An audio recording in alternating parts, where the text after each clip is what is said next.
Hello, my name is Reed Gabriel, and today I'm going to be taking you through how to hit a forehand in tennis. Before you hit any stroke in tennis, it's important to have the right grip. For this lesson, I'll be demonstrating the semi-western forehand grip. This can easily be made by simply picking the racket off of the ground. At this point, you'll notice that the face of the racket is facing directly toward the ground. It's actually parallel with the ground here. That's how you know that you have the right grip, the semi-western grip. Now that we have our grip, it's important to get into this stance, which in tennis is called the ready position. In this position, your feet should be a little over shoulder width apart, your knees should be bent, and your back should be straight. The head of the racket should be pointed up with your non-dominant hand holding the throat of the racket. You should be very balanced in this position and ready to move. After we're in our ready position, the next step is to do a split step. A split step is basically a little hop which prepares you to move quickly. The split step should be done when you see that your opponent is hitting the ball.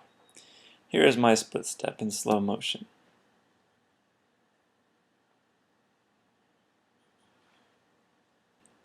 Notice how, even though it's a small hop, there is a lot of potential energy being built up in my legs after landing.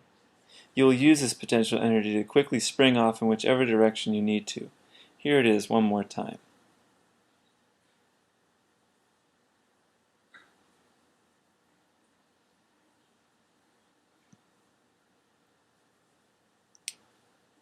Immediately after doing the split step, it is important to move into the unit turn.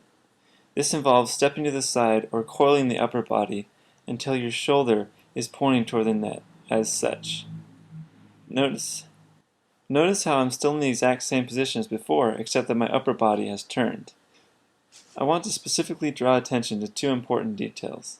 Those are the way that I'm holding the racket and the action of my legs. If you look at the relationship between my hitting arm and my racket, you'll notice that they look like an L. To do this, you need to keep your wrist cocked back while holding the racket. Notice how my wrist is very cocked back right here, and it keeps the racket straight up like that, forming the L.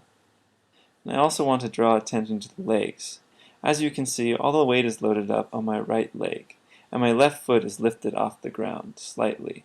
As with the split step, loading up on my right leg allows me to store potential energy for the stroke. Remember, your power comes from your legs and your body, not just your arms. After our unit turn, we're going to let go of the racket with our offhand and let the head fall back until it is just below our waist. As you let the racket head drop, try to keep that L that I mentioned before. Make sure your wrist is still cocked back.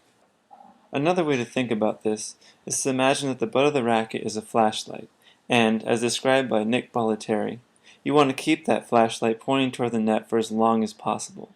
And you can't do this without keeping your wrist cocked back. Now comes the tricky part, actually hitting the ball.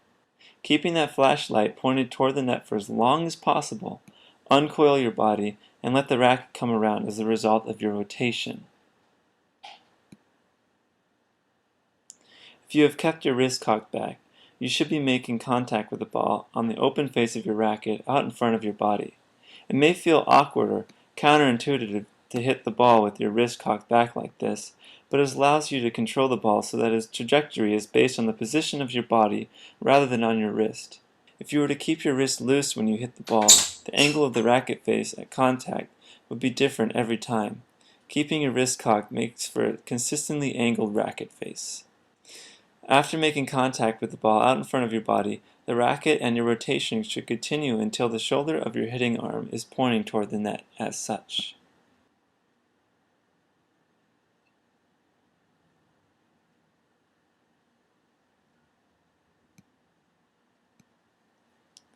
Notice how the shoulder is pointing toward the net.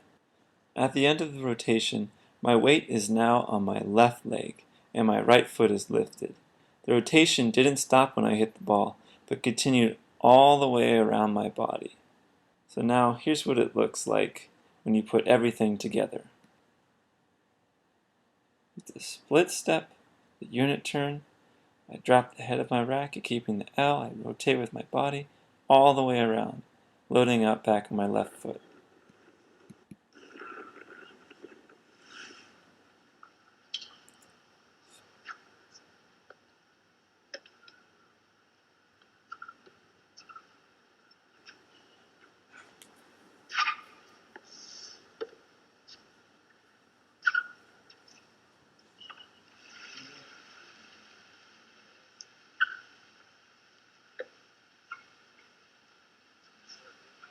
This is Reed Gabriel at the Diamond Head Tennis Center, and this concludes our forehand lesson for today. I hope you're able to benefit from it. Thank you so much for watching. Aloha, and have a nice day.